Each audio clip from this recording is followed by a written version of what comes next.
is going on, everybody? Bobby Five, my man Eric Sheets Haber. We're going to be talking through today's little 2-game slate. Sheets, you had since I last talked to you, you had a win. You had a good weekend, it sounds like, and yeah, we won the Monster on FanDuel over the weekend.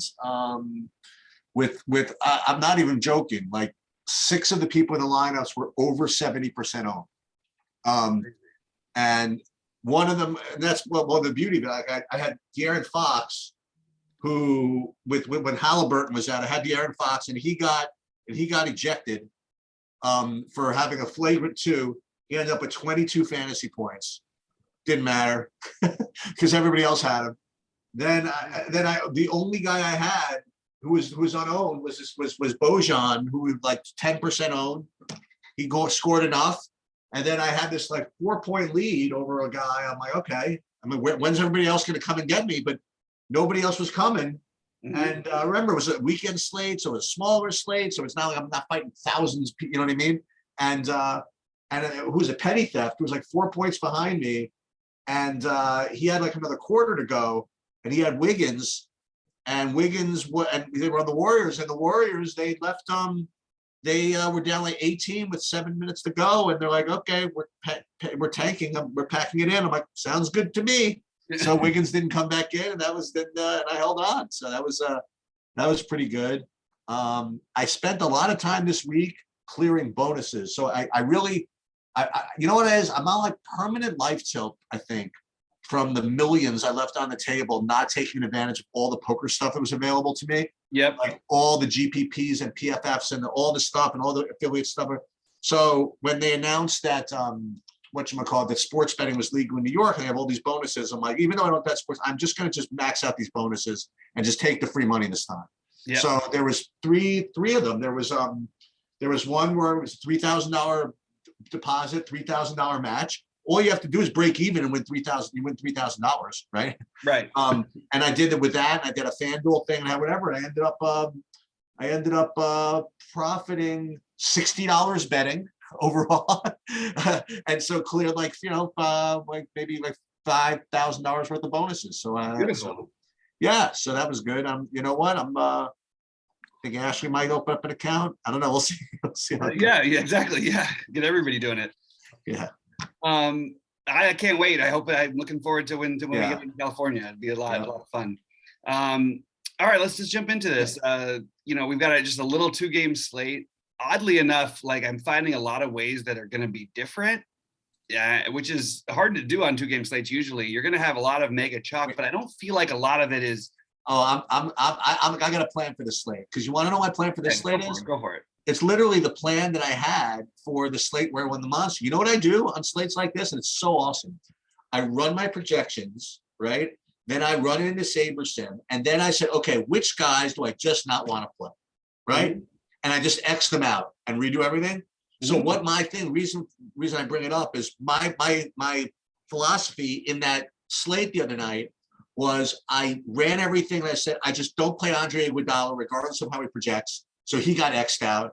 And then I don't play Kevin Looney no matter how he projects, and he got X'd out. And that's how I ended up with my lineups. And I noticed that the same characters are in tonight's slate. So there's Iguodala, just because of lack of options, he'll probably project well, and Looney will probably project well. I just don't play guys like that. So I'm hoping that they pick up ownership, and maybe I'll get different a little bit, start off with that way. Yeah, I like it. I don't know, something. Yeah, no, I did. Absolutely. And I mean, there's so many non-locks that are going to be, 50+% owned today that it feels like that I just feel like you can get different for tournaments. So that's what we'll try and focus on. What are your thoughts on the Minnesota-New York game? Because I think all of these Timberwolves are going to be severely unowned.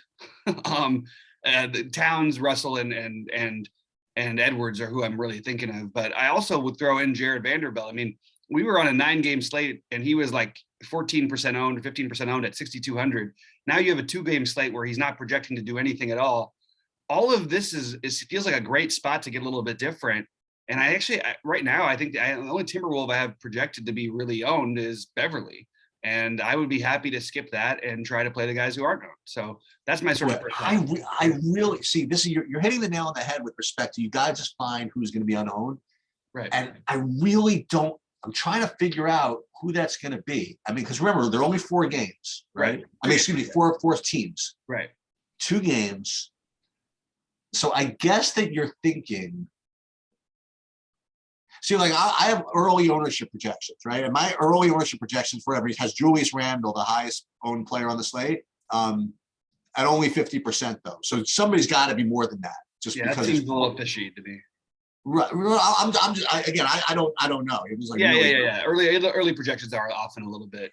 big time. Yeah. And I'm just trying to who do you think? Let's just start with that way. Who do you think of the 40 players on this slate, right? Basically, who do you think are the most popular? Randall. Let's see. Let me grab my. Cade Cunningham. Yeah, but Randall. I think Barrett's going to be really popular. I don't think people are going to care about the 7,300. Beverly, maybe. Beverly's going to be really popular. I think Burks is going to be pretty popular, which doesn't seem like it makes a ton of sense. Cunningham. I think it would. I'm trying not even to look at the ownership projection. I'm trying to think of, who people are going to really want to play, because on the one hand, like if you think about like Curry, look, you have the combination of the fact that Curry's been kind of disappointing and the blowout risk. I just have this feeling that of the big spend ups, I mean, I think that I don't know how popular he's going to be. I think he's going to be popular. I don't think that the Minnesota guys will be popular. You think Cat is going to be less owned than Curry? At first look, yeah. I mean, yeah, I think so. That's my first thought. Yeah. No, what do you think? You want to just try to like pick like low owned guys from spots, or do you want to try to stack a game? I mean, what do you think overall? Well, I think I need to play one of the Minnesota guys, at least maybe 2 of the Edwards, Russell, Towns, and I would include Vanderbilt as part of that. I think that you're going to get really low ownership on those guys, and I will probably look to fade Patrick Beverly. And I would, on the other side of that game, I'll eat chalk with one of Randall or Barrett, but probably not both. And I will probably play one of Quickly, Robinson, or Burks as the other low-owned play that I use. It's a small slate, so including guys like Fournier into the mix, I think is useful. It's not like a situation I necessarily really want to play him, but I want to take some shots and on some of the lower-owned guys, and it's pretty clear that Randall, Barrett, Burks, Quickly are going to be the most popular of the Knicks, with Mitch Robinson right behind. I do like Mitch Robinson here, so I'll probably play 2 of those Knicks that I have a little bit of the chalk with, and 2 of these Timberwolves that are going to be lower owned at least. And then if I really want to stack up the game, then I would include a Beverly. But I think trying to play 2 of these, whether it's Towns and Russell, Edwards and Towns, even Edwards and Russell for that matter, I think is viable tonight. So I'll probably just force that into my lineups, and then if I'm building multiple lineups, which I'm not going to do too much of tonight, I'll probably mix those guys together. Mix the other one, have some 2-man combination from the other side, and the most logical one to me would be to, I think targeting this first game is better than the second game, because I think there is some blowout risk, there is some uncertainty, and there's a lot of bodies on both of these teams. But we could also we'll get into it in the next game. We could talk about the Golden State value possibilities, because I think there is some possibilities for these guys in blowout run. We've seen it before with guys like Kamenga and all these other, putting up monster numbers. So, but that's my sort of. You know the spread on these 2 games? Yeah, it's a 3-point. Nick, the Timberwolves are 3-point favorites, and the Golden State's 15-point favorite. Minnesota's 3 at New York. Mm-hmm. Yeah, you get a little little Tibbs motivation against Minnesota. That might be worth a little something. Or does it go the other way? What's that? Or does it go the other way? I don't know. Has some, we'll see. Just Jimmy Butler still on that. He's not in Minnesota anymore.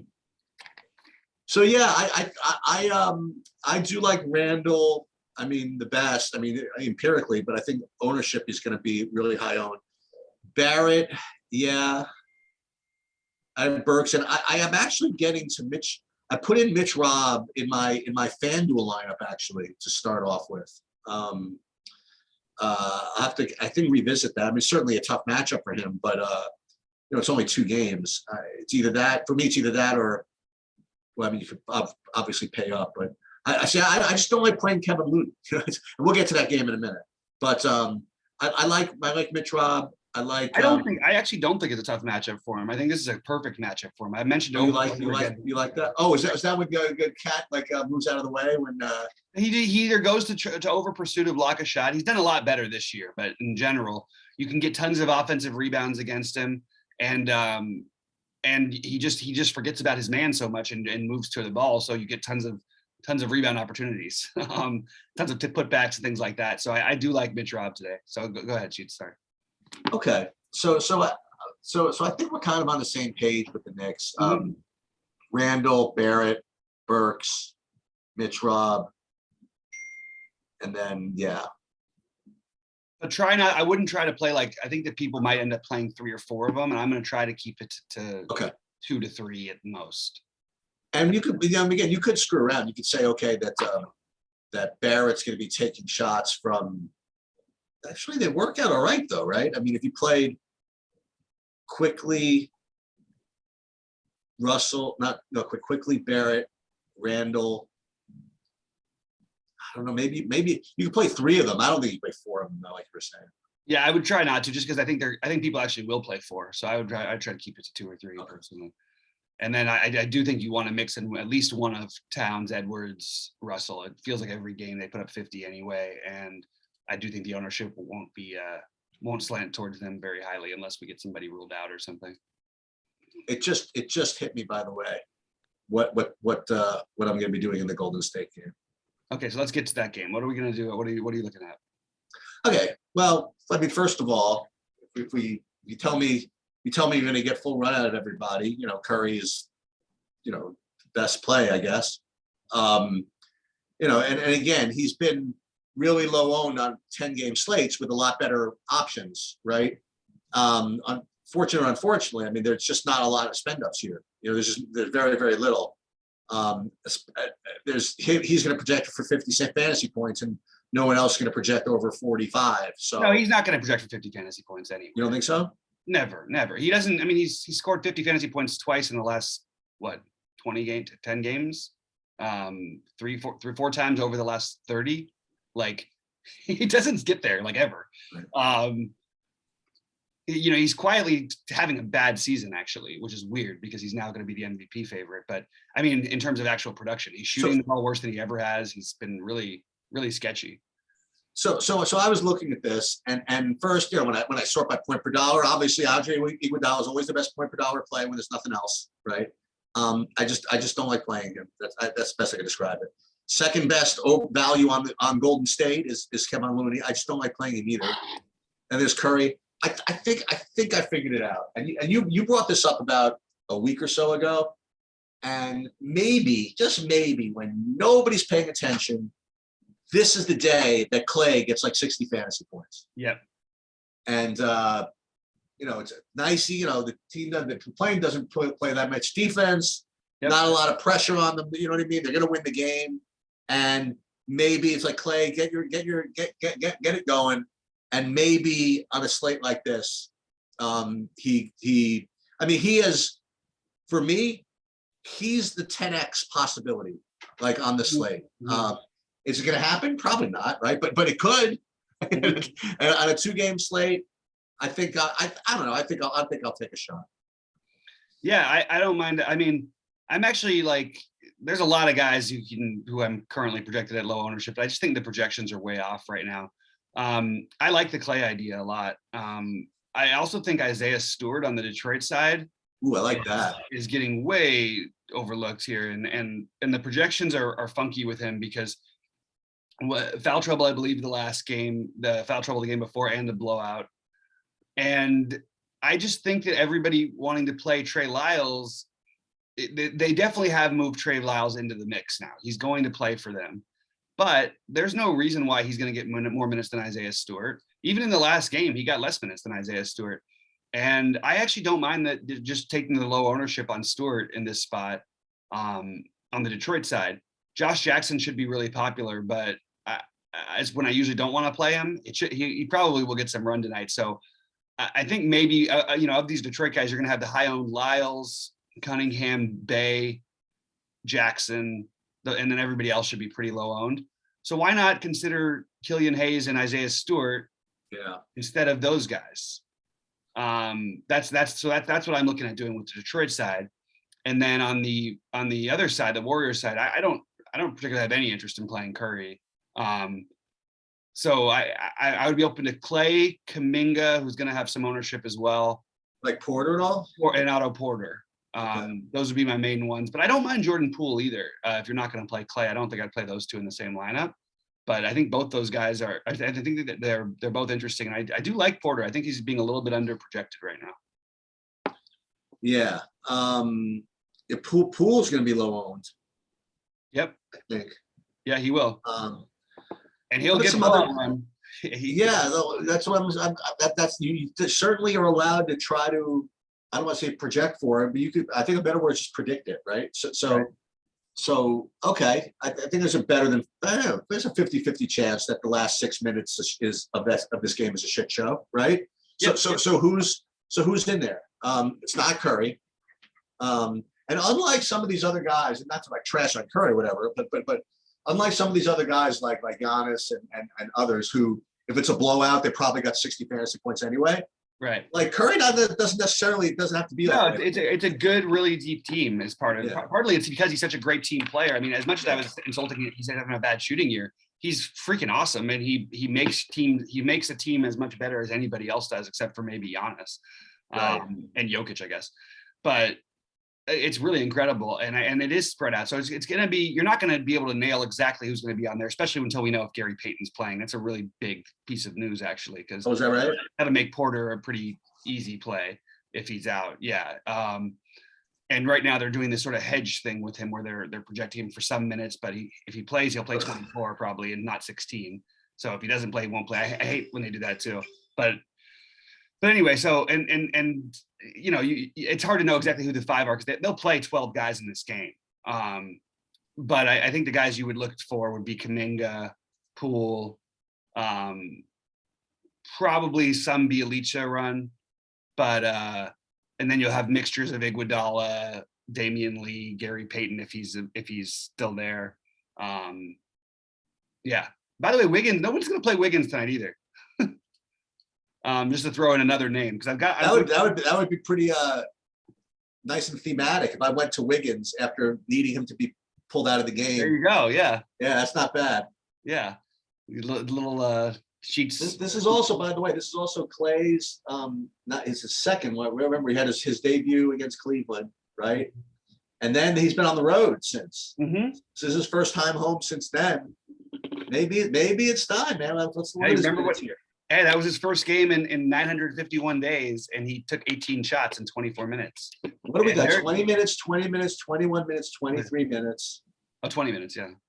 I'm just looking at this last four. I mean, they're not giving him 30, but if they give him 26, yeah, even 24, he can get there. It's just he hasn't really even been shooting it that great. I mean, he's been shooting terribly. He's tracking, about where he's supposed to track almost, but give him an extra couple of minutes, a couple of more shots on a short slate. You can get 40.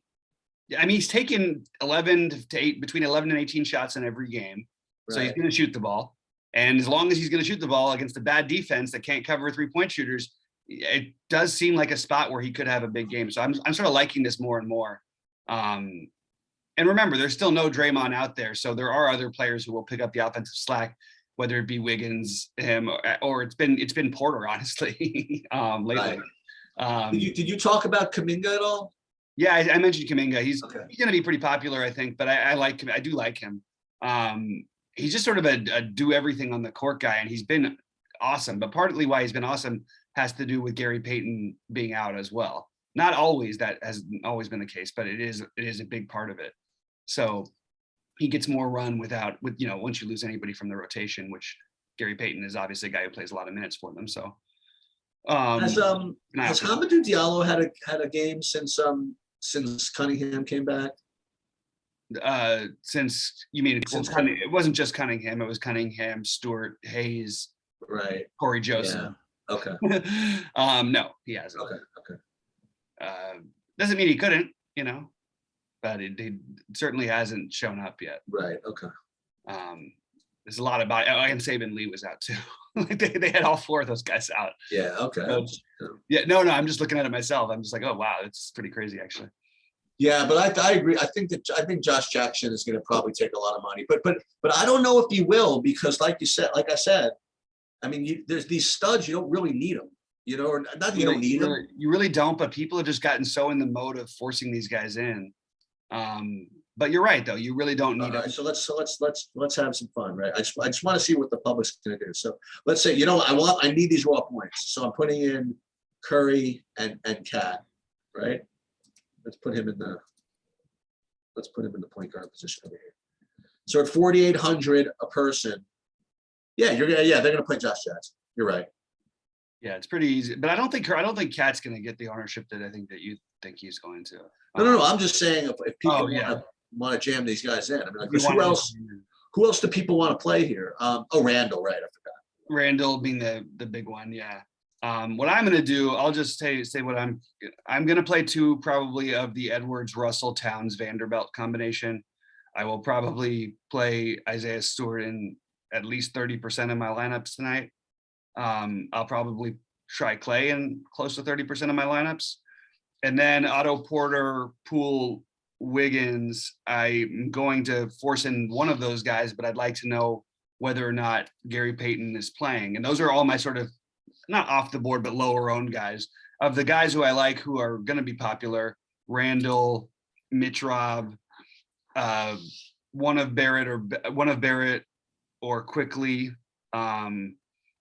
Beverly. But I feel like that actually feels like a fadeable spot to me. But I do like him. I mean, just on its face, on a regular slate, I would even have a little bit of interest. And then Kamenga. Kamenga or Jackson, like those are the sort of similar type of plays to me. But again, you can play two of these Minnesota guys and run it back with Randall. You can eat a little bit of the chalk, but these really low owned Minnesota guys, they all have 50 plus any night where they get hot. And I think that I would just keep playing them. And I think Edwards is, again, Edwards and probably Edwards actually is my favorite of all of them.